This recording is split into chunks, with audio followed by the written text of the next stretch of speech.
Trafik kazalarındaki artış denetimlerin artmasıyla bir miktar kontrol altına alınsa da sürücülerden kaynaklanan hataların daima daha fazla olduğu ve ticari araç sürücülerinin çalışma saatlerine uymamak durumunda kalmalarından kaynaklanan bir altyapı var burada. Bunun haricinde de tabii ki yetersiz donanım, işte yazın yaz lastiği, kışın kış lastiği kullanmamak, dikkatsizlik ve tedbirsiz araç kullanmaktan dolayı bunlar meydana geliyor. Ve bu sayının üzülerek söyleyeyim 2024-2025 aralığında da artacağını düşünüyorum. Özellikle bu sayıyı arttıracak etken motosiklet kazaları olacaktır. B sınıfı ehliyetle motosiklet 125 cc'ye kadar kullanılması doğru bir karar değil bize göre. Çünkü araç kullanmayı çok iyi bilen bir kişi bile motosiklette aynı ustalığı sergileyemeyecektir. Bu doğaldır. Buna yasal izin verilmesi motosiklet sürmeye haiz olmayan birçok sürücünün trafiğe çıkmasına sebep olacaktır.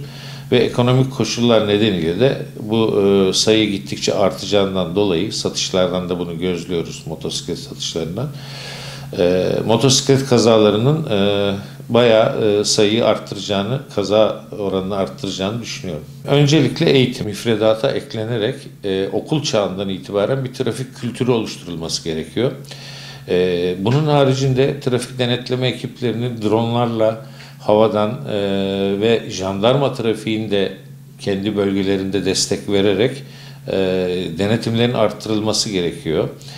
Yani bir taraftan bilinci arttırmak, bir taraftan da denetimleri arttırmak bu hataların yapılmasını bir miktar engelleyecektir. Yoksa para cezalarının arttırılmış olması kaza oranını çok fazla düşürmüyor. Bunu zaten yıllardır deniyoruz.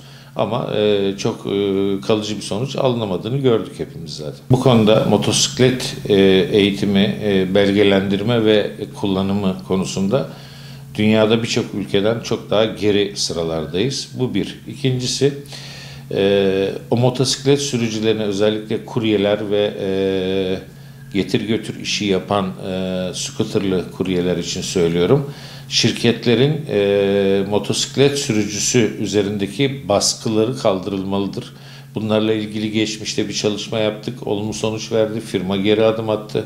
Örneğin 20 dakikada teslim edilemezse ürünü geri almak, ama o ürünü kuryenin kendisine yansıtıyorlardı. Böyle bir şey vardı, sıkıntılı bir durum vardı. Firma bu konuda geri adım attı. Ama şu anda büyüklü küçüklü birçok firma psikolojik baskı yaparak kuryelerin üzerinde zamana karşı yarışmalarını istiyor ve bundan dolayı kuryeler trafikte aralardan kaçarak, çok büyük trafik hataları yaparak çok ciddi kaza pozisyonları yaratıyorlar ve çok aşırı şekilde motosiklet kazaları arttı. Buna ek olarak maalesef otomobil, araba, yani trafikte araç kullanan sürücülerin de motosikletler konusunda yeterli bilgisi olmadığı için trafikteki onların varlığını fark edememelerinden kaynaklanan bir oran da var. Demek ki burada hem motosiklet sürücülerine ciddi bir denetim ve eğitim, hem de araç sürücülerine motosikletleri dikkate alacakları şekilde bir eğitim verilmesi ve denetleme yapılması şart. Verdiğimiz eğitimlerde üzerinde durduğumuz konulardan biridir bu bizim. Araç içerisinde yeme içme, telefonla uğraşma gibi dikkat dağıtıcı hiçbir şeyin yapılmaması lazım.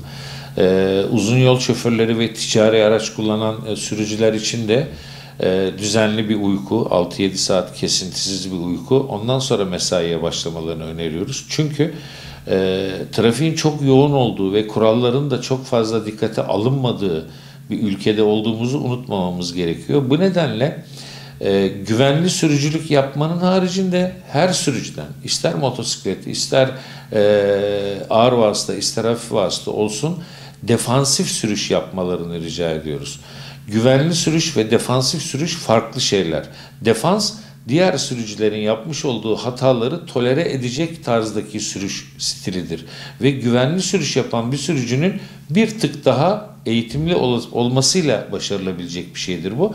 Bunun üzerinde özellikle durulmasını rica ediyorum ve ehliyet verirken de tabii ki sürücünün, adayın park etmesi çok sıkı kurallarla işte çok ince elenerek yapılıyor falan ama güvenli ve defansif sürüş yapıp yapmadığı üzerine de bir eğitim alınmasında fayda var. Sürücü kurslarında bu konuda biraz katkıda bulunmalarını istiyorum.